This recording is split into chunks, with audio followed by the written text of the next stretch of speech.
Problem define ചെയ്യാന്നുള്ളത് പറഞ്ഞത് വളരെ സിമ്പിളാണ്. റിസർച്ചർ റിവ്യൂ ഒക്കെ വായിച്ചിരിക്കുമ്പോൾ അങ്ങനെ ഒരു എക്സ്പ്ലോർ ചെയ്ത് ഇങ്ങനെ വരുമ്പോൾ സർട്ടൺ ഏരിയാസിൽ ചില പ്രശ്നങ്ങളോ ചില ഡിഫിക്കൽട്ടീസ് ഐദർ തിയറട്ടിക്കൽ അല്ലെങ്കിൽ പ്രാക്ടിക്കലായിട്ട് എക്സ്പീരിയൻസ് ചെയ്താൽ അതാണ് problem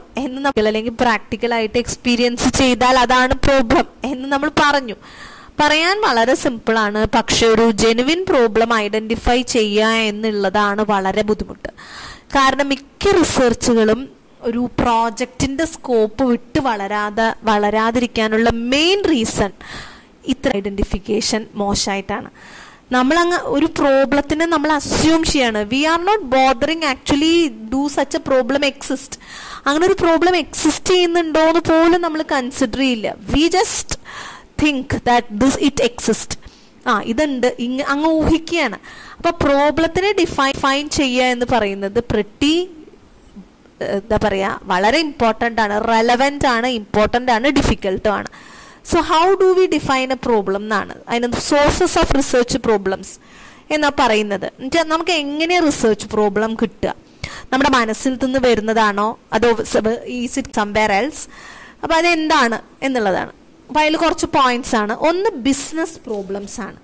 if it is business research ആണെങ്കിൽ ഒരു ബിസിനസ്സിൽ വേരിയസ് ഫങ്ഷണൽ ഏരിയാസ് ഉണ്ട്. You have financial management, you have marketing, production, HR എല്ലാം ഉണ്ട് അല്ലേ.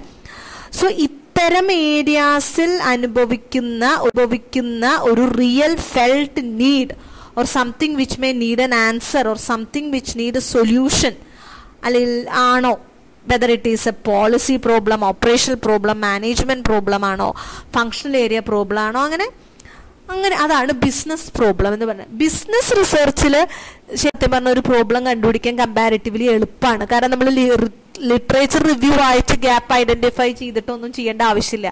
ബിക്കോസ് അത് എക്സിസ്റ്റ് ചെയ്യുന്ന ഒരു പ്രോബ്ലം ആയിരിക്കും.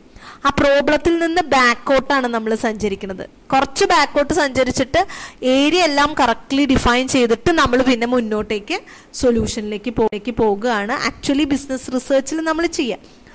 പക്ഷെ ബിസിനസ് പ്രോബ്ലംസ്, അതുകൊണ്ട് തന്നെ ബിസിനസ് റിസർച്ചിൽ മിക്കപ്പോഴും all the problems come from business തന്നെയാണ്, ഫ്രം എൻ ഓർഗനൈസേഷൻ ആണ്. Then day to day problems ആയിരിക്കാം. മേ ബി എന്താ പറയുക, ഡെയിലി ബേസിസിൽ നമ്മൾ എക്സ്പീരിയൻസ് ചെയ്യുന്ന ഒരു പ്രോബ്ലം. ഇപ്പോൾ ട്രാഫിക് ജാം, അപ്പം അത് നമ്മൾ തന്നെ ഡെയിലി ബേസിസിൽ എക്സ്പീരിയൻസ് ചെയ്യുന്ന ഒരു പ്രോബ്ലമാണ്. അപ്പം അത് വേണമെങ്കിൽ റിസർച്ച് ചെയ്യാം. എന്താണ് സൊല്യൂഷൻ? അത് റോഡ് കൺസ്ട്രക്ഷനിലുള്ള പ്രശ്നമാണോ? സോ അതൊരു ഡേ ടു ഡേ നമ്മുടെ തന്നെ എക്സ്പീരിയൻസ് ആണ്. ടെക്നോളജി ചേഞ്ചസ് ആയിരിക്കാം. Technology change happening in every എന്താ പറയുക സെക്കൻഡിൽ ടെക്നോളജി ചേഞ്ചസ് ഉണ്ട്. ഇൻഫൈനൈറ്റ്ലി ക്രിയേറ്റീവ് ആയിട്ടുള്ള ആൾക്കാരുള്ളത് കൊണ്ട് തന്നെ infinitely changes is happening for the technology. May be അങ്ങനെയുള്ള ടെക്നോളജി പുതിയ പ്രോബ്ലംസും ഓപ്പർച്യൂണിറ്റിയും റിസർച്ചറിന് കൊടുക്കാറുണ്ട്. ഇപ്പൊ തന്നെ ഒരു കോവിഡ് വന്നപ്പോൾ ഒരുപാട് പേര് റിസർച്ച് ചെയ്യണതാണ് പോസ്റ്റ് കോവിഡ് ഇക്കോണമി എങ്ങനെയായിരിക്കും, പോസ്റ്റ് കോവിഡ് ലേണിംഗ് എങ്ങനെയായിരിക്കും. അതൊരു ടെക്നോളജി ചേഞ്ച് അല്ല, പക്ഷെ ഒരു അൺസർട്ടനിറ്റി, ഒരു പീരീഡ് ഓഫ് അൺസർട്ടനിറ്റി മനുഷ്യന് സമ്മാനിച്ച ഒരു റിസർച്ചിങ് ഒരു പ്രോബ്ലമാണത്. കോവിഡിന് ശേഷമുള്ള ഇക്കോണമിയുടെ അവസ്ഥ എന്തായിരിക്കും? ലേണിംഗ് ഇങ്ങനെ തന്നെ ആയിരിക്കുമോ? മനുഷ്യന്റെ പൊതു സർവൈവൽ, അവരുടെ സോഷ്യൽ ഇടപെടലുകൾ ഇങ്ങനെ തന്നെ ആയിരിക്കുമോ? നമ്മൾ ഭൂമിനെ നോക്കുന്ന how are we going to nurture the nature? Actually nature നമ്മളെയാണോ നർച്ചർ ചെയ്യുന്നത്, നമ്മൾ നേച്ചറിനെയാണോ നർച്ചർ ചെയ്യേണ്ടത്? നമ്മൾ ഇല്ലെങ്കിലും ഭൂമി ബാക്കി നിൽക്കും എന്നാണ്, അല്ലാതെ നമ്മൾ നശിക്കുള്ളൂ ഭൂമി അല്ല നശിക്കുക എന്നാണോ? അങ്ങനെ അല്ല. സോ അങ്ങനെ ഒത്തിരി ക്വസ്റ്റ്യൻസ് ഇപ്പൊ തന്നെ റിസർച്ചിന് സ്കോപ്പ് ഉണ്ട് ഈ കോവിഡ് പീരീഡിന് ശേഷം. പക്ഷെ ടെക്നോളജി ചേഞ്ചെല്ലാം ഒരു സിറ്റുവേഷണൽ ചേഞ്ച് ആണ്. അതുപോലെ തന്നെയാണ് ടെക്നോളജി ചേഞ്ചും. ഇനി അൺഎക്സ്പ്ലോർഡ് ഏരിയാസ്, അതൊക്കെ സയൻസിലാണ്. ഇപ്പം നമ്മൾ ചൊവ്വയിൽ വെള്ളമുണ്ടോ, അവിടെ ജീവനുണ്ടോ, അവിടെ ആൾക്കാരുണ്ടോ, വേറെ സാറ്റലൈറ്റിൽ വേറെ പ്ലാനറ്റ്സിന്റെ അവസ്ഥ എന്താണ്, ഡു ഏലിയൻസ് എക്സിസ്റ്റ്, അതൊന്നും നമുക്കൊരു അൺനോൺ ആണ്, നമുക്ക് അറിയില്ലാത്ത കാര്യങ്ങളാണ് അല്ലേ. സോ അങ്ങനെ വേണമെങ്കിൽ ഇനി അത്രയ്ക്കൊന്നും പോണ്ട, HR തന്നെ ചിലപ്പോൾ നമുക്ക് അധികം ആൾക്കാർ കൈവയ്ക്കാത്ത ഏരിയാസ് ഉണ്ടായിരിക്കാം. സോ അതാണ് അൺഎക്സ്പ്ലോർഡ് ഏരിയാസ്. അപ്പം അത് നമുക്ക് റിസർച്ച് പ്രോബ്ലം തരാം. ഇനി theory of ones own interest, ചിലപ്പോൾ നമുക്ക് പേഴ്സണൽ ഇൻട്രസ്റ്റ് ആയിരിക്കാം. You have a thorough understanding about something, അല്ലെങ്കിൽ അപ്പം നമ്മൾ വിചാരിക്കുകയാണ് ഓക്കെ ഫൈൻ, ഇതിനെക്കുറിച്ച് നമുക്കൊരു ധാരണയുണ്ട്, അപ്പം ഇത് നമുക്ക് എന്നാൽ നമുക്കിതിൽ ചില അൺഎക്സ്പ്ലെയിൻഡ് ആസ്പെക്റ്റ് അസംഷൻസിനെ കുറിച്ചിട്ടൊക്കെ നമുക്കൊരു ഡൗട്ട് ഉണ്ട്. സോ അത് ഒരു തിയറി റിലേറ്റഡ് ആയിട്ടുള്ളതാണ്, നമ്മളൊരു തിയററ്റിക്കൽ നോളജാണ്. സോ മേ ബി അത് ഒന്ന് പ്രൂവ് ചെയ്തെടുക്കാൻ പറ്റുമോ, ആഡ് ഓൺ ചെയ്യാൻ പറ്റുമോ, അങ്ങനെ വേണമെങ്കിൽ നമുക്ക് നോക്കാം. ഇനി ബുക്സ്, തെസീസ്, ഡെസേർട്ടേഷൻ, അബ്സ്ട്രാക്ട്സ്, ആർട്ടിക്കിൾസിൽ നിന്ന് നമുക്ക് additional future areas of research ഉള്ള വകുപ്പുകൾ കിട്ടാം. ഏതൊരു റിസർച്ച് ആയാലും തെസീസ് ആയാലും അവസാനിക്കുന്നത് future implication and future result വെച്ചിട്ടാണ്. So maybe from that also you can get. Then policy problems, ചിലപ്പോൾ ഗവൺമെന്റ് പോളിസിയിൽ ചേഞ്ച് വന്നതിന്റെ ഭാഗമായിട്ട് അത് പോസിറ്റീവ് നെഗറ്റീവ് ഇമ്പാക്റ്റുകൾ ഉണ്ടാക്കിയിട്ടുണ്ടായിരിക്കാം. ഇപ്പോൾ GST ഒക്കെ മോണിറ്ററി പോളിസി, ഡിമോണറ്റൈസേഷൻ, അതൊക്കെ പോളിസി ചേഞ്ചസ് ആണ്. അപ്പോൾ it had positive as well as negative. അപ്പോൾ അതൊക്കെ റിസർച്ചിന് സ്കോപ്പുള്ള കാര്യങ്ങൾ തന്നെയാണ്. Then maybe you discuss with your supervisor അല്ലെങ്കിൽ guide or other knowledgeable persons.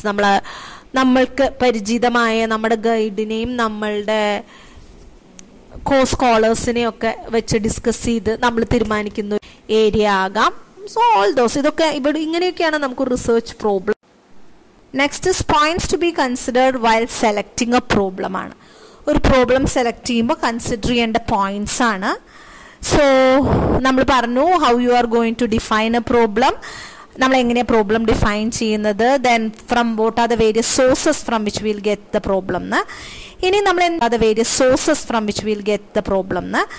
ഇനി നമ്മൾ എന്തെല്ലാം V have to be conscious, എന്തിനെ കുറിച്ചെല്ലാം കോൺഷ്യസ് ആവണം എന്നാണ്. First is the topic selected should be original or at least less explored. Original ആയിരിക്കണം, അല്ലെങ്കിൽ അധികം ആരും റിസർച്ച് ചെയ്യാത്തതായിരിക്കണം.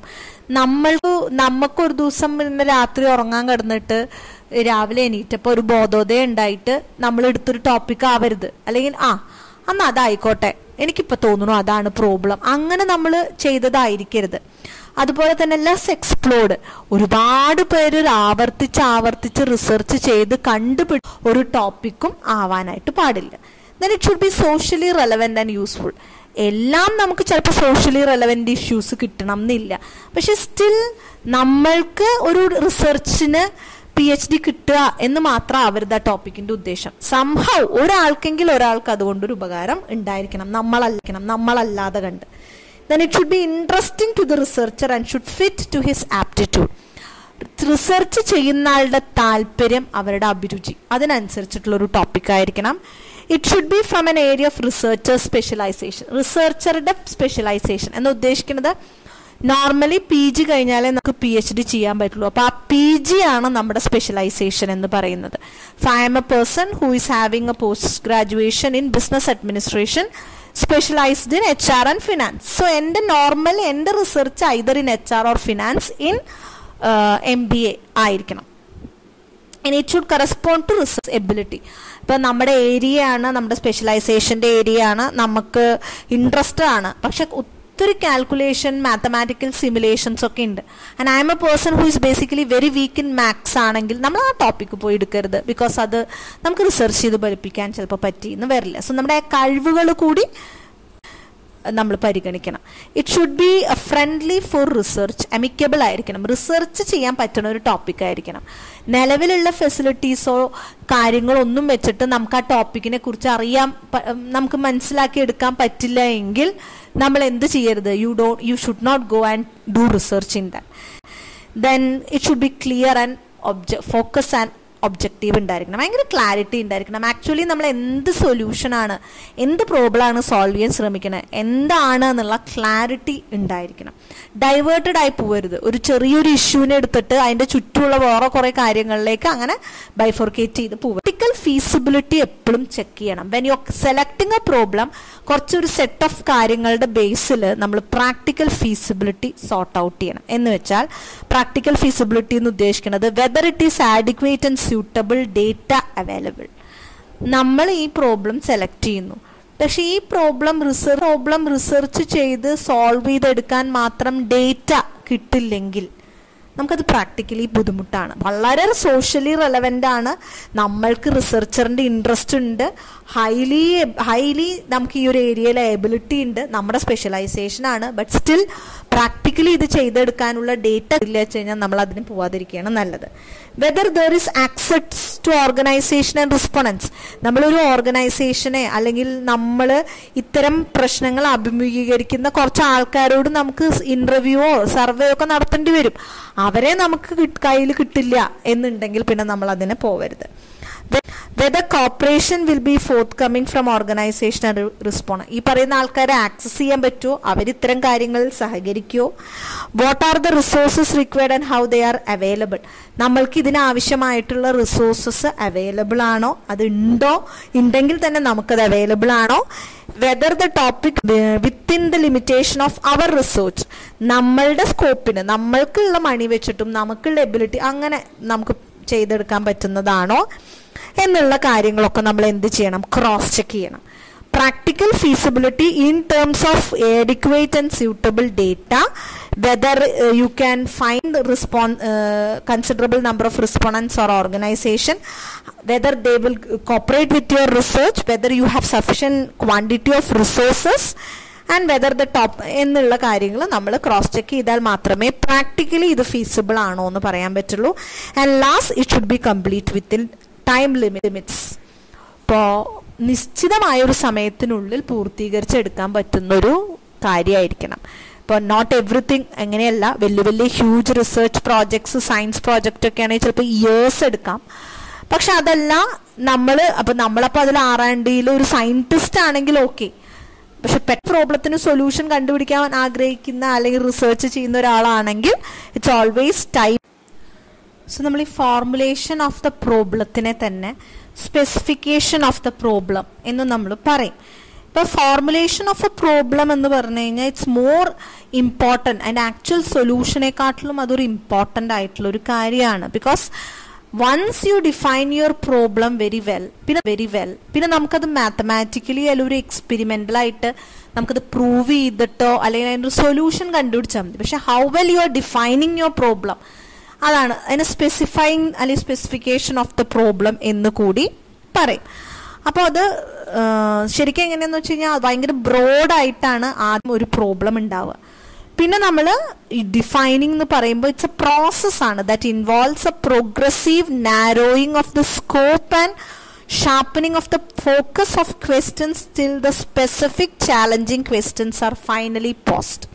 അപ്പം നമ്മൾ ഇനീഷ്യലി പ്രോബ്ലം ഫോർമുലേറ്റ് ചെയ്യുക അല്ലെങ്കിൽ സ്പെസിഫൈ ചെയ്യുമ്പോൾ it will be in its broad form. പിന്നെ അതിൽ നിന്ന് നമ്മൾ പ്രോഗ്രസീവായിട്ട് നമ്മൾ സ്കോപ്പ് നാരോ ചെയ്ത് കൊണ്ടുവന്ന് ഫോക്കസ് വളരെ ഗൺ പോയിന്റ് ഫോക്കസിൽ കൊണ്ട് നിർത്തി നമ്മൾ ഫൈനലി നമ്മളൊരു സ്പെസിഫിക് ചാലഞ്ചിങ് ക്വസ്റ്റ്യൻസിലേക്ക് കൊണ്ട് നിർത്തുമ്പോഴാണ് അത് നമ്മൾ ഫുള്ളി ഡിഫൈൻഡ് അല്ലെങ്കിൽ സ്പെസിഫൈഡ് എന്ന്